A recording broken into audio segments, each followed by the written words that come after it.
할렐루야. 이렇게 다시 21번째로 만나게 돼서 반갑습니다. 오늘은 여호사밧의 그 신앙의 그 교훈을 가지고 한번 오늘날 우리의 신앙과 어떤 그 다른 점이 있나 나눠보려고 합니다. 여호사밧 왕은 유다 왕인데 솔로몬의 아들 르호보암 그 왕부터 시작해서 4대째 내려가면 여호사밧 왕이 나옵니다. 그 아버지는 아사 왕입니다. 근데 아사 왕은 개혁을 굉장히 이렇게 잘해요. 그래가지고 하나님께 은혜도 많이 받고 그럽니다. 그러나 그 사람이 끄트머리에는 또 그 아람 왕 베나답과 동맹을 맺어서 이스라엘의 침공을 막는 그런 방법을 꾀하다가 선지자에게 또 그 진노를 경고를 받습니다. 그래서 제가 이제 역대하를 읽다가 여호사밧 왕에 대한 거를 읽다 보니까 참 우리는 그 분별 있는 신앙이 돼야 되구나 이런 생각을 해봤어요. 그래서 여호사밧 왕의 그 신앙은 장점과 단점이 있어요. 근데 그 장점은 뭐냐면 아버지 아사왕을 잘 따라합니다. 그래서 아버지가 개혁한 걸 다 보고 강하게 너는 강하고 담대하라 뭐 그런 이제 얘기도 나오고, 그러니까 스스로 강해가지고 이 이제 아사 왕이 된 다음에 개혁을 이렇게 시작을 해요. 그래가지고 아주 튼튼한 이제 그런 나라로 만들죠.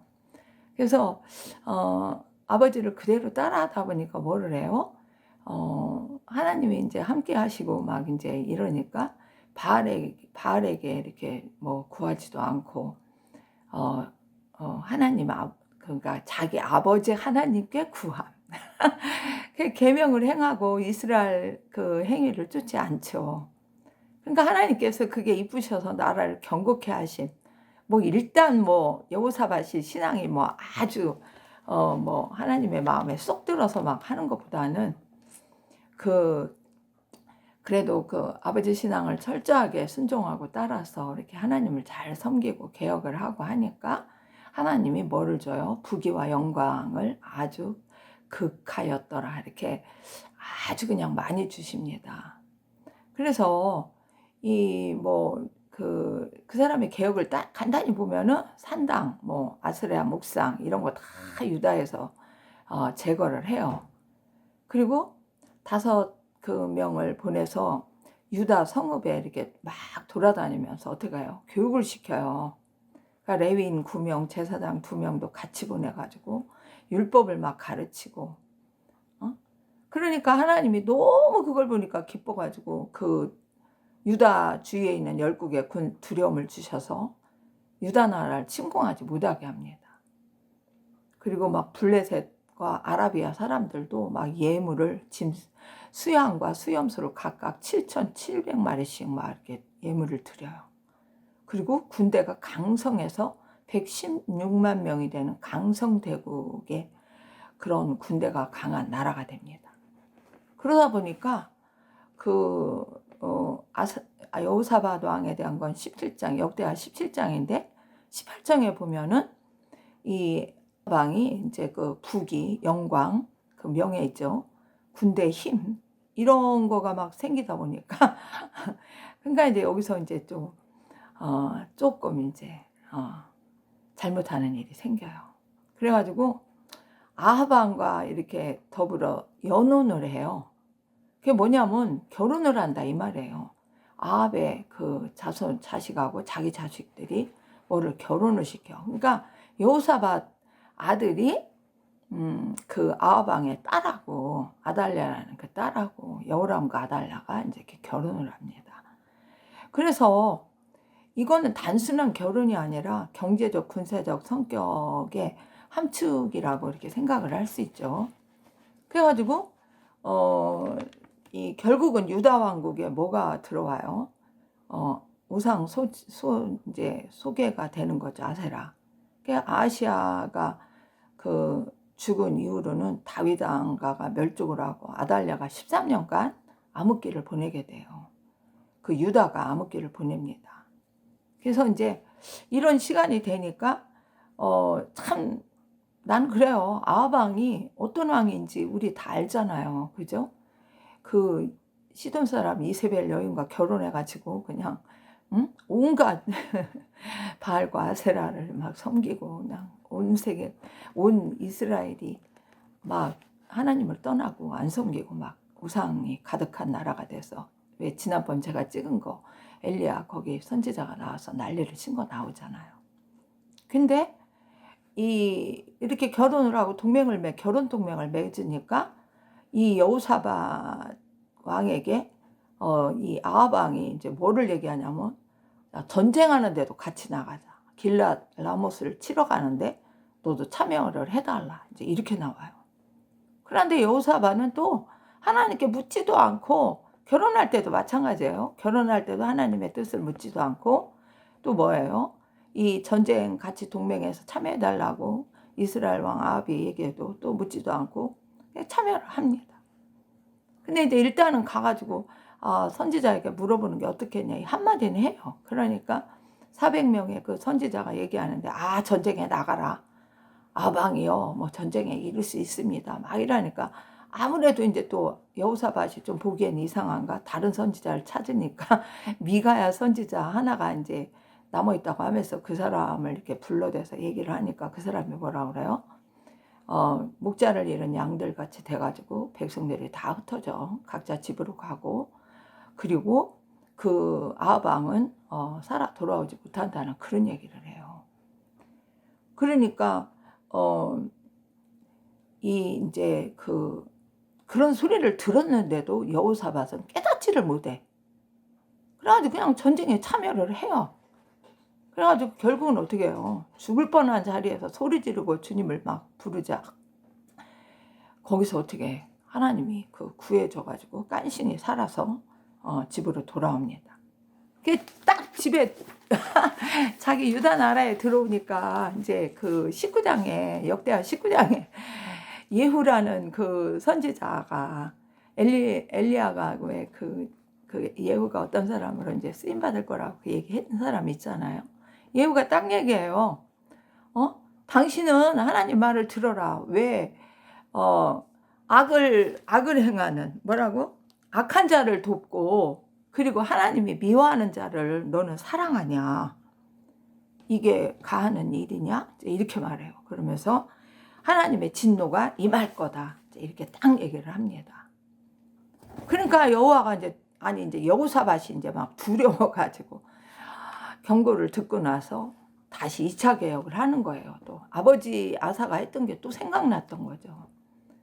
그래서 다시 또 백성들에게 너희 열조 하나님께 돌아가라. 자기가 지금 잘못해놓고 그거는 생각 안 해. 그리고서 뭐 재판관을 세우고, 뭐 하나님 위에 재판하라, 뭐 하나님을 두려워하라, 뭐 막 그냥 얘기도 뭐 잘해요.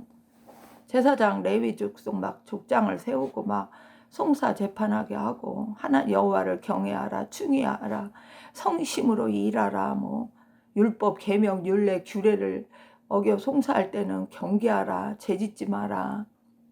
하나님의 속한 일을 관리하는 사람, 왕에게 속한 일을 관리하는 사람을 다 또 세워가지고 레위인들은 어떻게 하라, 뭐 이렇게 다 이렇게 얘기를 합니다. 그러니까 그랬는데 하나님의 진노가 그 예후 선지자를 통해서 한 얘기가 거기서 딱 그 다음 20장에 이제 역대하 20장에 이루어져요.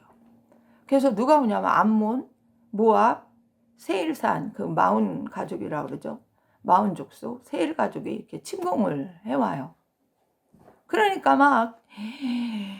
막 눈물로 울면서 뭐 그냥 하나님을 구하고 찾고, 막 또 아버지에게서 배운 거, 그 아버지 아사왕도 그랬거든. 간구하고 금식하고, 그 아버지 아사왕은 여로보암하고 싸울 때 그때 이제 이렇게 막 했거든.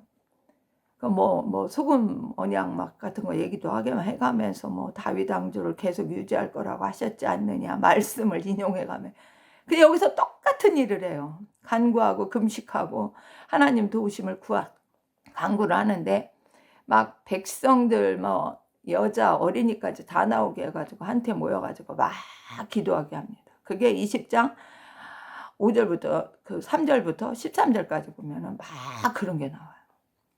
근데 하나님이 14절에 응답을 딱 해요. 그러니까 레위 사람 그 이제 그 기도하러 나온 사람 중에 이제 야하시엘이라는 레위 사람이 있었는데 그 사람에게 얘기를 딱 합니다. 야, 이 전쟁은 하나님께 속한 거야. 너희에게 속한 것이 아니야. 그리고 너희는 항우를 이루고 서서 함께 하나님이 구원하는 것을 보라. 그리고 내일 저희를 마주 나가라. 내가 함께 한다. 이런 응답을 해요. 그러니까 막 18절에 보면 막 왕과 백성이 땅에 얼굴을 대고 막 하나님께 경배를 하고 그 그앗과 고라 자손들이 막 그 레위 자손들이 막 하나님을 찬송하고 군대 앞에서 막 찬양, 영광, 감사를 막 하나님께 막 돌리고 그럽니다. 찬양 시작할 때 적들을 하나님이 딱 쳐줘요. 그래서 사흘 동안 그 다 이제 사륙을 하는 거예요. 그러니까 하나님이 하신 거죠. 그러니까 사흘 동안 재물, 의복, 보물을 막 다 취하는 일만 3일 동안 해요. 그래가지고 왕과 백성이 이제 막 이제 승리를 주신 하나님께 이제 너무 이제 감사하고 기쁘니까 막 이제 집에 돌아오는 거예요. 그랬는데 여기서 여호사밧이 이제 그렇게 하고 이제 끝나면 얼마나 좋겠어요. 근데 그 35절에 보면 이스라엘 왕 아하시야라는 사람이 그 사람하고 교제를 하는 거야. 근데 그 성경에 어떻게 나오냐면 이 아하시야 왕은 아주 악행하는 그런 왕이었어요. 근데 그 왕하고 아주 친하게 동맹을 맺고 살으니까 뭐를 해요? 야, 너희와 내가 연합해서 배를 지어서 다시스로 보내자. 그 금 같은 거 막 가지러 가는 그런 배를 막 이제 하자는 거지. 그러니까 거기서 그 선지자 같은 사람이 엘리에셀이라는 사람이 탁 나와서 예언을 합니다. 이거는 악한 교제다. 왕의 지은 것은 파실이라. 그래 그 얘기를 딱 하는데 보니까 배가 지어놨는데 다 부셔지고 그래가지고 다시스를 다시는 못 가요. 저는 이제 이런 거를 보면서 우리가 여호사밧 신앙의 그 장점, 단점을 아까 말한다고 했잖아요. 그 여호사밧이 첫째 장점 잘한 거는 뭐냐? 너무나 그 아버지 아사 왕을 따라서 순종한 거예요. 그러니까 착한 거야. 이 사람이 그 예후가 뭐라고 하니까 그때도 딱 정신 차리고 순종해가지고 하나님이 뭐라고 하죠? 그 이렇게 기도 그 암몬 모압 자손이 막 침공해 왔을 때 기도하고 막 또 그래가지고 개혁하고 막 2차 개혁하고 하니까 하나님 거기서 살려준잖아요. 그래서 이 여호사밧이 아사왕 자기 아버지를 따라서 신앙을 따라서 이렇게 잘 지킨 건 굉장히 잘한 거예요. 그리고 종교 개혁도 하고 그리고 그 아버지하고 같이 자랐으니까 어떻게 됐겠어요? 아버지 신앙을 좀 알았겠죠, 그죠? 그래서 그 따라하고 그 발을 밟고 그 발자취를 밟고 이렇게 했다는 거 하나님을 찾고 하는 신앙은 이제 기본은 있었는데 문제는 뭐냐? 그 아사의 그 신앙이 그 뭐였냐면 아버지 아사 왕이 하나님만 구하라, 찾으라, 의지하고 교육 막 의지하라, 막 이런 교육을 하고 그다음에 하나님께 돌아와라, 하나님을 두려워하라, 막 이제 이런 말을 했는데 여호사밧이 그대로 따라해요. 그런데 여호사밧은 여기서 부족한 그 신앙인이 이제 표출이 되는 거죠. 지혜가 부족하고 하나님과 친밀한 교제가 부족해요. 자, 하나님을 섬긴다면 나의 하나님이 돼야 돼요. 나의 아버지 하나님께 기도하는 게 아니에요. 나의 하나님. 언제까지 아브라함의 하나님, 야곱의 하나님, 이삭의 하나님 뭐 막 이러면서 기도합니까? 지금 우리는 신약 시대예요. 나의 하나님이에요. 나의 하나님께 기도를 해야 되는데 이 구약 여호사밧 왕이 이 친밀한 교제가 안 됐던 거예요. 그러니까 율법적인 신앙이죠. 아버지를 따라한 신앙, 율법적인 신앙, 아버지가 만약에 그런 신앙이 아니었다면 이 사람은 또 다른 신앙을 따라 했겠죠. 그래서 하나님께 먼저 물어보고 결정 내리고 행동하고 이런 것들이 아니었던 겁니다. 그래서 여호사밧의 장점, 정말 아버지 아사가 행한 1차 개혁을 따라하고 아버지의 하나님께 기도하는 거예요. 이거는 조금 그래도 어쨌든 기도 안 하는 것보다 낫잖아. 그렇지만 우리가 그 분별하는 관점에서 보면 나의 하나님과 다윗 왕이 하나님과 친밀해서 기도한 것을 벗어난다는 얘기죠. 그죠? 그래서 이런 거, 그 부귀, 명예, 군대가 강성해지자 악한 그런 행동이 일어나는 거죠. 결혼 동맹 맺잖아요. 그러니까 이 사람이 부귀도 없고 명예도 없고 군대가 많지도 않으면 감히 아방하고 결혼을 맺고 뭐 동맹을 맺자 이렇게 하겠어요? 그러니까 하나님이 부와 명예와 이런 자기에게 강한 힘을 주실 때는 더욱더 겸손하게 하나님을 믿고 의지하고 물어보고 이렇게 해야 되는데 여기서 이게 올무처럼 작동이 된 거죠. 그래서 결혼 동맹할 때도 아까도 얘기했지만 아합 왕이 어떤 왕인지 분별을 못했다. 그래서 경제적, 군사적으로 더 강하게 하려는 꼼수를 부리는 것이 아니냐. 그런데 그렇게 부려봤자 결국은 뭐가 와요. 그 아들 며느리, 그러니까 여호람 왕 그 며느리 아달랴 때문에 13년간 아주 흑암의 시대가를 만든 거죠. 아달랴의 그 비극을 아시죠? 그래서 이런 아사 왕이 아람 왕의 이렇게 침공을 아람 왕하고 동맹을 맺어서 이스라엘 침공을 하는 거를 이렇게 어겨가지고 발병나서 이렇게 죽을 때까지 하나님에게 구하지도 않고 해서 죽잖아요. 그러니까 이제 이런 거. 그다음에 두 번째는 길앗 나무 침공에 참여하는 거. 하나님께 묻지 않고 미가야 선지자가 말해도 돌이키지 않는 그런 부족함이 분별이 약한 게 있었다는 거죠. 그래서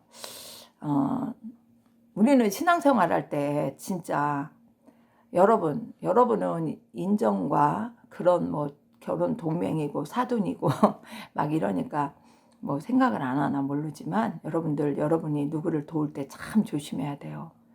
하나님의 그 말씀대로 살지 않는 사람 하나님께 물어보지 않고 도와주면 악한 자를 돕는 것이지.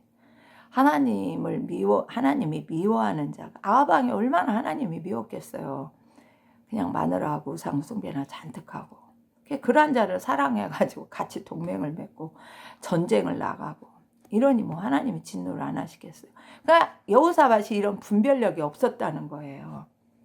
그리고 경고를 들은 후에 2차 개혁을 해서 하나님의 마음을 조금 더 돌이키긴 했지만 결과적으로는 또 이 하나님의 진노로 아까도 말했 암몬 모압 에돔족이 침공을 해서 엄청난 기도 간구 온 백성이 다 참여하게 하고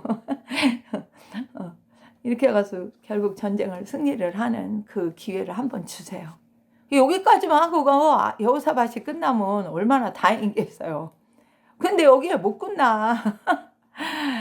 20장 35절에 보면 이스라엘 왕 진짜 아시아와 이렇게 교제를 해. 이것도 엄청 악한 사람인데. 그래가지고 결국 또 동맹을 맺어서 배를 만들고 꿍짝꿍짝 하니까 여기서 하나님이 이제 아주 그냥 하는 일을 박살을 내는 거죠. 야, 너 부와 기와 명예를 다 줬는데 다시 악한 이스라엘 왕하고 또다시 또 그 짓거리를 하냐. 이제 이래가지고 이제 배가 박살이 나는 거죠. 그래서 저는 이런 생각을 해요. 우리가 신앙생활을 하는데 물론 완전한 인간이 어디 있어요, 그죠? 내 주위에 신앙이 아주 좋아서 그 사람의 도움을 받고 따라하고 막 이렇게 하면 도움이 돼요. 은혜도 하나님이 또 그로 인해서 은혜도 받게 하시고 막 이러는 거. 지금 여호사밧 보면 그렇잖아요. 아버지 아사왕. 그런데 가장 중요한 거는 내가 은혜를 받아야 되는 거예요. 자립적인 그 신앙이 돼야 되는 거예요.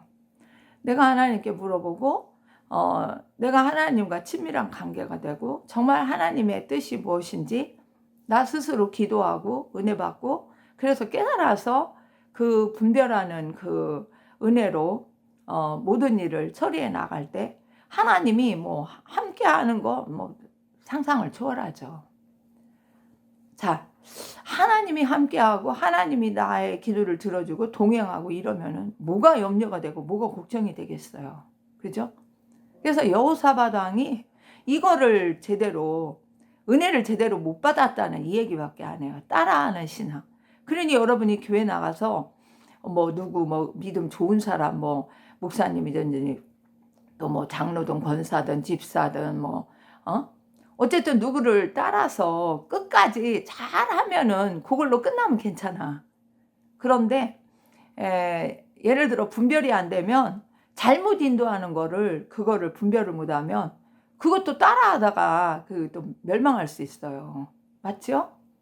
그 대신 좋은 사람이고 하나님을 잘 섬기는 사람을 따라하면은 자기 분별력으로는 못하니까 그렇게라도 해서 또 은혜를 받을 수도 있어. 그래서 제가 완전한 항상 얘기하는 게 뭐냐, 신앙이 성숙된 과정을 거쳐야 된다.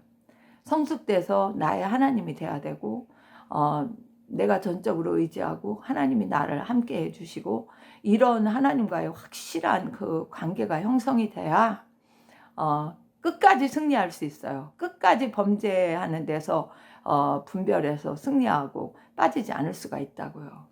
그래서 여호사밧이 굉장히 역대 그 하 17장부터 20장까지 그 말이 쭉 나오는데 굉장히 길게 나오죠. 다른 왕은 조금씩밖에 안 나오는데 그런데 이거를 우리 현대 신약 성도들은 이거를 깨달아야 된다는 거예요. 분별해야 된다. 뭐든지 할 때 하나님께 먼저 기도해라. 그리고 정확한 판단과 분별력으로 동맹을 맺던 연합을 하던 그렇게 해야지. 그 사람이 어떤 존재인지도 모르고 그 사람 속에 하나님이 미워하는 사람인지 악을 행하는 사람인지 막 이런 것도 분별 못하고 연합을 하고 꿍짝꿍짝 뭐 그를 따르고 막 이런다면 결과적으로 자기가 하나님 앞에 바로 서지 못하는 사람이 되는 거예요. 저는 그래서 여호사밧의 이 신앙의 교훈, 그의 장점, 그의 단점들. 그러니까 오늘날 우리도 뭐 우리가 완전한 사람이 있어요? 누구든지 다 그 연약함에 넘어갈 수 있어요. 그러나 그래서 제가 말씀과 성령으로 항상 자기 신앙을 점검하고 이런 성경을 읽어도 이 사람은 어떻게 해서 뭐가 잘못됐나 뭐가 어떻게 이렇게 분별하는 말씀을 분별하는 이런 은혜도 받아야 된다는 얘기를 그냥 아울러 덧붙이고 싶어요. 여러분들도 다 그런 신앙이 됐을 거라고 나는 믿고 싶어요. 그러나 아직까지도 아직도 나는 뭐가 잘 안 된다. 기도도 잘 안 되고 말씀을 깨닫는 것도 안 되고. 그러니까 여호사밧이 다 눈으로 봤어. 또 들었어. 아니 아방 하는 걸 못 봤어요? 못 들었어요? 그리고 깨달았어. 그 미가야 예언자가 한 얘기도 듣고 보고 다 했어. 그랬는데도 분별이 안 되니까 거기서 뭐예요? 돌이키지를 못하는 거야. 결단을 못 내리는 거야. 그러니까 하나님이 4명의 그 하나님 말씀을 전달하는 사람을 통해서 이렇게 여호사밧을 이렇게 돌이키게 하시는 거죠. 자, 여러분 주위에는 여러분을 위해서 돕는 사람들이 하나님의 말씀을 대신 전달해 주는 사람이 한 명이라도 있나요? 아니면 직접 성령의 음성과 하나님의 말씀을 통해서 깨닫게 하시는 은혜를 받고 있나요? 이런 거를 좀 분별하셔서 나의 신앙이 어떤 상태인지 알아야 됩니다. 그러니까 이것이 안 된다면 오늘부터 또 기도하세요. 그리고 말씀을 읽으면서 깨닫게 해달라고 하세요. 어떠한 기도든지 하나님의 강력한 은혜를 받아서 깨닫는 자가 되게 해달라. 누구를 따라하는 신앙이 아니라 이제 하나님이 나에게 직접 가르치고 말씀하는 거기에 제가 순종하는 그런 신앙이 되게 해달라. 이런 목표와 목적을 놓고 하나님께 우리는 끊임없이 기도해야 됩니다. 여러분, 우리는 어쨌든 하나님 은혜로 강성한 자가 돼야 돼요. 부와 귀와 뭐 군대와 명예와 이런 걸로 강성한 자 돼봐야 유혹의 어떤 조건밖에 안 됩니다. 그러니까 하나님의 은혜와 말씀과 성령으로 충만해서 하나님이 함께하는 사람, 이런 사람이 되시기를 이 아침에 제가 지금 아침에 찍고 있는데 오늘 하루도 여러분의 좋은 하나님이 함께하는 하루, 분별하는 하루, 하나님께 기도로 묻고 모든 것을 행동하는 하루가 되기를 바라며 여기서 간단히 마치겠습니다. 샬롬 마라나타.